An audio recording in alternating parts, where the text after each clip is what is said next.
Have you ever met someone for the first time and they asked you, "So, what do you do for work?" And you answered, "I'm just a piano teacher." Don't ever say that. Never, never say that. You are so much more than just a piano teacher.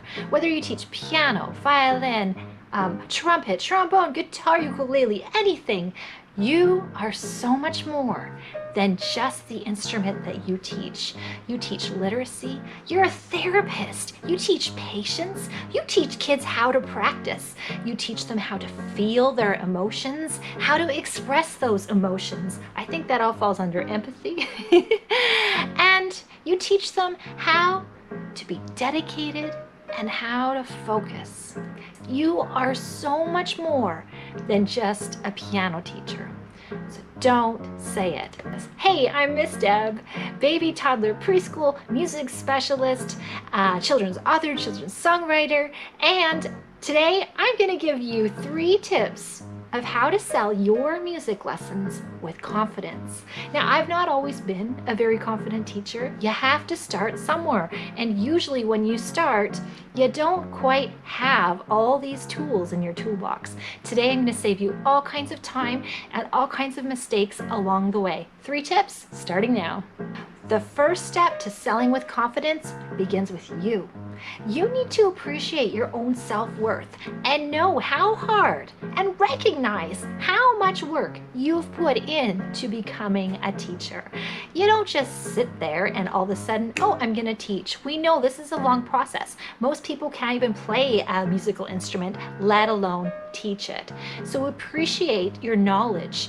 Value, value, value. This is it, my friends. If you sell knowing that what you are providing your clients is valuable, your lessons are going to be worth so much more. Whether you're selling piano lessons or any instrument, whether you're selling a juicy hamburger or a beautiful cake, value is what you need to relate to your customer. But how do you give value to yourself? You aren't selling yourself, but wait a minute. Yes, you are. You're not a product, but you are providing a service, a very special one, I might add. Don't underestimate the commitment that you give to your students so they succeed in their learning their instrument. You are special. The skills that you have are unlike any other teacher. You are very special. We all have very different experiences throughout our teaching career, and those experiences are what make you the teacher that you are. You have a lot of skills to share, and they're not easily replaceable. It takes years and years to learn the piano, and to even excel, there's not many people who can do it. The patience that you have acquired over time is remarkable. Most normal people do not have the same amount of patience as music teachers. You are not just a piano teacher, you are a teacher. Just because you don't teach in a school doesn't mean you're not a teacher. Just because you didn't go and get a bachelor's degree of education doesn't mean you're not a teacher. You are a teacher, so believe in yourself. That's the most important thing. If you believe in what you're selling, you will be able to sell with confidence. Tip number 2, preparation. Make sure you are well prepared for every single lesson that you teach. Don't just show up and figure, oh, we'll just wing it and see how it goes. We'll see how little Johnny is doing today in this song. No. You need a plan. You need structure. Kids need structure. Teachers need structure, or else you run out of time. You don't have enough time to cover everything that you wanted. You don't have time for scales or any type of technique. You don't have time to go deep into those sections of the song where your students need the most help. You need to plan every minute. And of course, you got to make sure there's time for a game at the end. The game always gives kids a chance to look forward to coming back next week. So don't skip out on anything. Your schedule doesn't need to be concrete. It doesn't have to be exactly 5 minutes here, exactly 10 minutes here. Just make sure you have some sort of general plan to follow. And no matter what age you're teaching, you can adapt each time slot as you need it. But at least you have some sort of idea going into the lesson what you need to do. Being well prepared speaks really loudly to students and to parents. If you have parents sitting in on your lessons, they are gonna love how prepared you are and how professional you are when you are teaching their child. They will see improvement each and every lesson, and they will really respect that about you, which means they're confident that what you are providing is excellent lesson teaching time. So what is a lesson plan, and how do I plan with one? All right, your student comes to their lesson on time because you're the type of teacher who's prepared and always on time, right? They come to their lesson. Oh, you say hello, how was your day? Get all those warm and fuzzies quickly out of the way and ask, what was your favorite song that you practiced this week?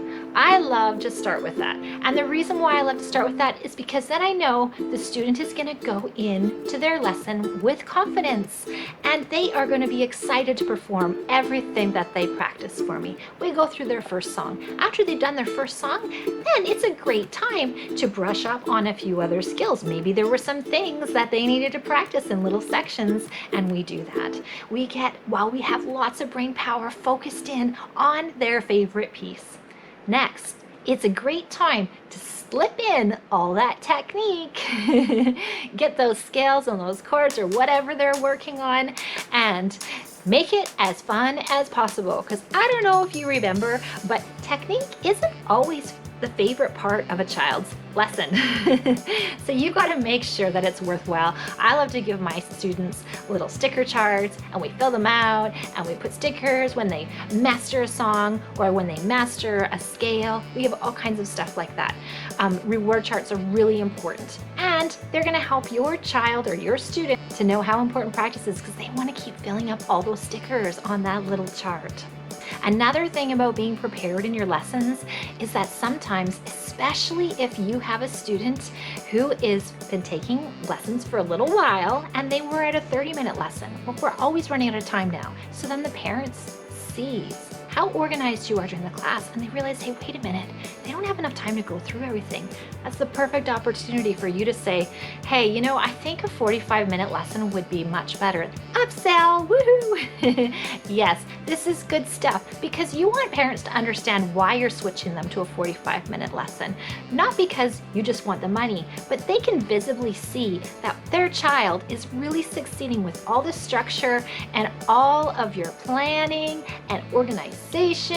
And hey, yes, I'm totally willing to spend that extra money on my child because I know that they're ready for that next step. The final element to selling with confidence is a big one. This is a big topic, okay? I'm going to have a lot of subtitles in this final topic. Know your studio policy and stand by it. Now, I know I have talked about studio policies before. Now, if you missed my little workshop on how to build the perfect studio policy, I'm going to attach a link up here, and I will also attach a link for the group policy. There's one for private one-on-one, and there's another one for group classes, okay? So make sure you check those out if you don't have a studio policy. Even if you do, check them out anyways, because there might be some things that are really important that you've missed. Okay, so I'm gonna ask you a question. What is the biggest question that you see in Facebook groups for music teachers? Do you know? Yeah, I bet you do. It's makeup lessons. Makeup lessons, okay? I'm shaking my head because why would you feel like you need to make anything up? Unless you've canceled the lesson, there's no reason for you to make anything up. Okay, so number one, let's just get that off our chest here.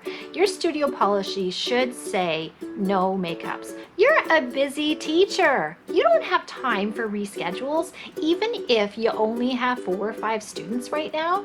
Later, you're gonna have more. And if you allow that in the beginning, parents won't understand later on that, well, now you have 30 students. Well, you allowed me to do this before.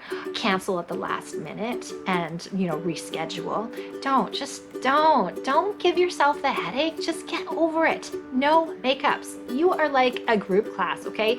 You've reserved the student's spot for the entire school year. Some of you teach through the summer, so really your spot lasts for a full 12 months, right?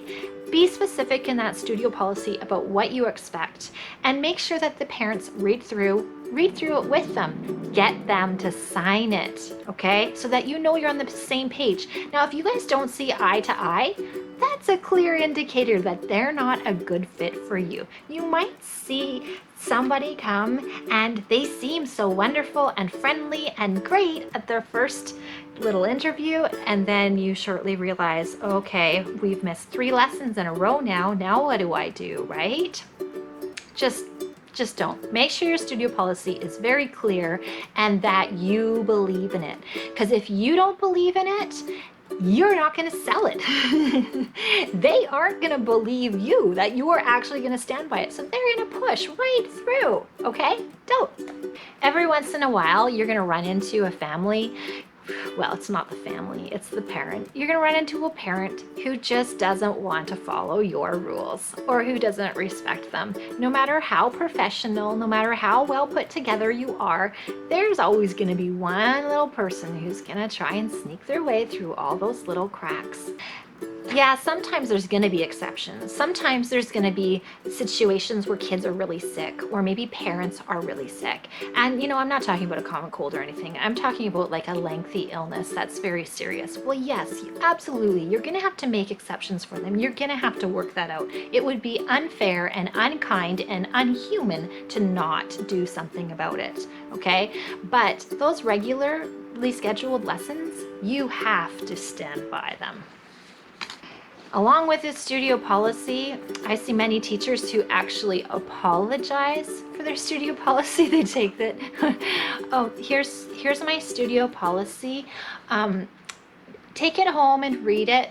Yeah, I'll see you next week for your next lesson. They try to like slip it under the rug. Don't do that. Part of being confident at selling is the whole package. Hey, this is my studio policy. We're going to read it together. And if you have any questions at any point, just let me know and we'll talk about it. And then read through it with them. Okay, when we get to the bottom, you can take this home, talk about it with your family, and then bring it back to me. There's a little spot here where you can sign, and I keep a copy of all my students' policies every year in a file folder. There you have it. It's done. They understand that you actually mean the words that you put on that page. For a lot of families, you're going to be their first piano teacher or instrument teacher or whatever you're teaching. And this is their first experience of a private lesson, or maybe it's a group lesson. It doesn't really matter. This could be their first experience. They don't know what they can and what they can't do. They don't know what's acceptable and what is not. So you have to be very clear about it. If you don't show them now, they are going to have so many questions later. And it is going to be harder when you have those tough questions asked. Okay, so now we get to those tough questions that they ask you, right? Those tough questions, the ones that make your belly kind of flop upside down. Whew. Take a deep breath, be calm, and think before you speak. Choose your words wisely. Don't choose any of those trigger words that families can kind of get a little misunderstood.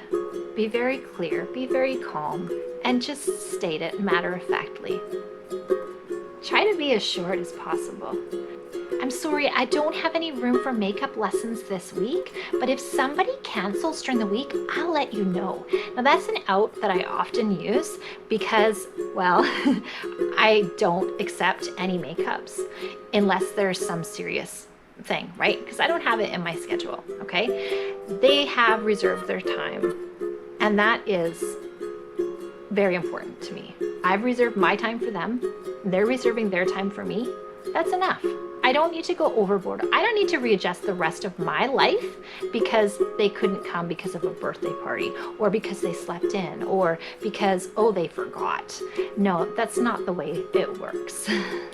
So there you have it. Value, prep, and knowledge. Knowing your stuff. Value yourself, be prepared, and know your stuff. From your studio policy to how you handle situations, and just be calm. Just be cool, collected, and answer very shortly when you're questioned. I hope you found today's video helpful. Make sure you click that like button and subscribe so that you get more videos like this next time I post them. Happy teaching, bye!